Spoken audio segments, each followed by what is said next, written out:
Dans cette vidéo, je vais te parler du syndrome de l'objet brillant.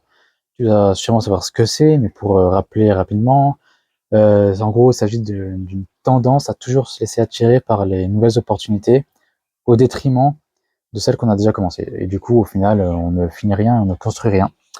Voilà, c'est tout.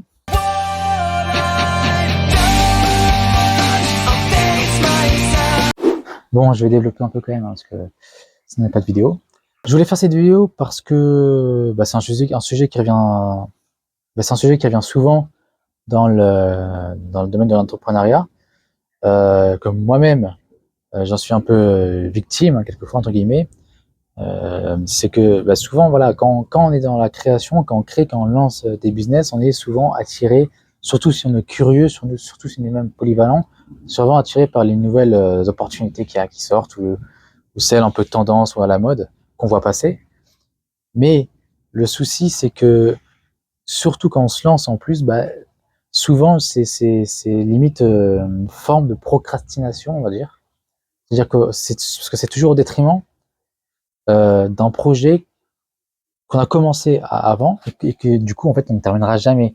Et on ne terminera jamais non plus celui dont on va s'intéresser ensuite, parce qu'on va pas arrêter de faire ça, on va pas arrêter de faire le yo-yo.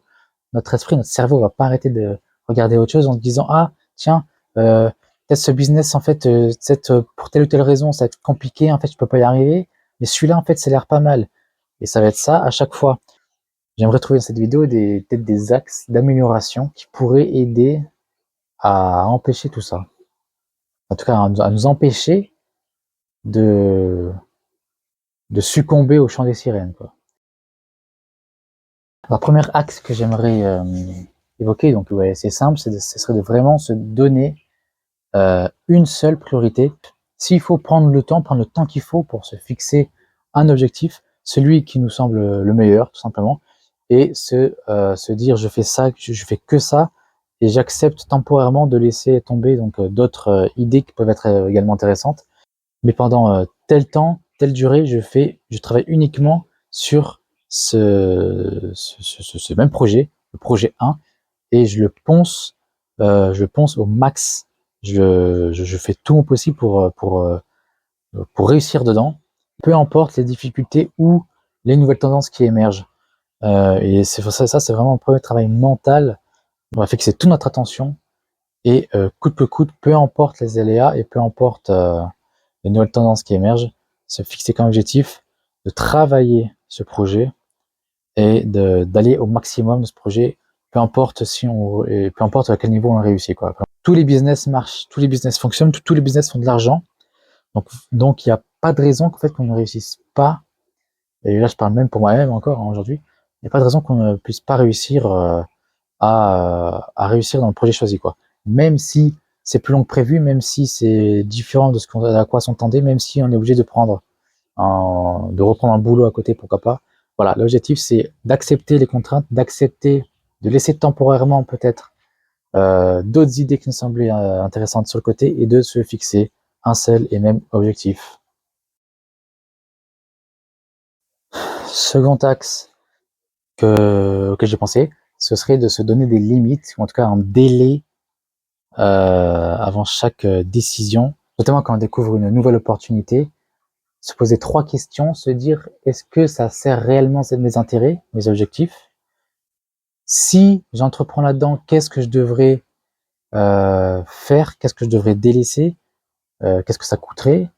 Et si je n'ai pas de résultat au bout de tant de mois, au bout de 6 mois, est-ce que je continuerai quand même?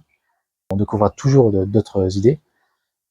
Une fois que vous les découvrez, vous vous intéressez, ok, voilà, pendant une semaine, vous faites un peu le tour et tout, et vous vous posez ces questions-là, et, et puis vous vous posez des limites aussi. Vous posez des limites, de ne pas non plus à chaque fois imaginer ce que ça pourrait donner, ou ne pas non plus s'intéresser à trop de projets à côté. Mais voilà, mais si vous tombez sur quelque chose qui vous vraiment vous donne l'impression que c'est vraiment très intéressant, que ça pourrait être, que ça pourrait vous correspondre, l'étudier diamantalement, vous posez ces 3 questions-là, prenez le temps, vous l'étudiez comme ça le soir, voilà. Vous l'étudiez, vous faites un peu le tour, vous regardez ce que c'est, vous comprenez le business, le projet, Et vous vous posez ces questions-là. Donc voilà, ces 3 questions, c'est se donner une période d'analyse pour comprendre pourquoi cette idée nous est intéressante. Quand bien même l'issue de cette analyse serait positive, dans le sens oui, ça sera super, qu'il faut à tout prix que j'entame ça, et bien on revient à l'axe numéro 1 et accepter temporairement de le laisser de côté, peut-être pour plus tard, peut-être quand notre business principal sera lancé, marchera, mais voilà. Enfin, le 3e axe, ce serait traverser la vallée de l'ennui.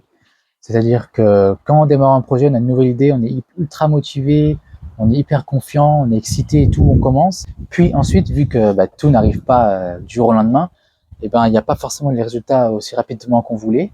Et ben voilà, après les répétitions deviennent plus lourdes, les difficultés arrivent, on se pose des questions, on rumine, et puis peut-être même l'ennui, la lassitude arrive et se met en place. Et c'est là en fait que un nouveau projet qui apparaît nous semble, et c'est là en fait, c'est pour ça qu'on parle d'objet brillant, c'est que ce qu'on fait à cause des difficultés,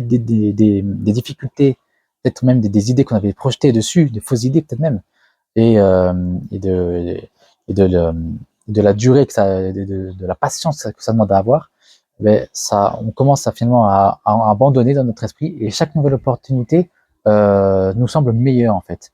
Et en fait, on va enchaîner ce cycle ainsi de suite.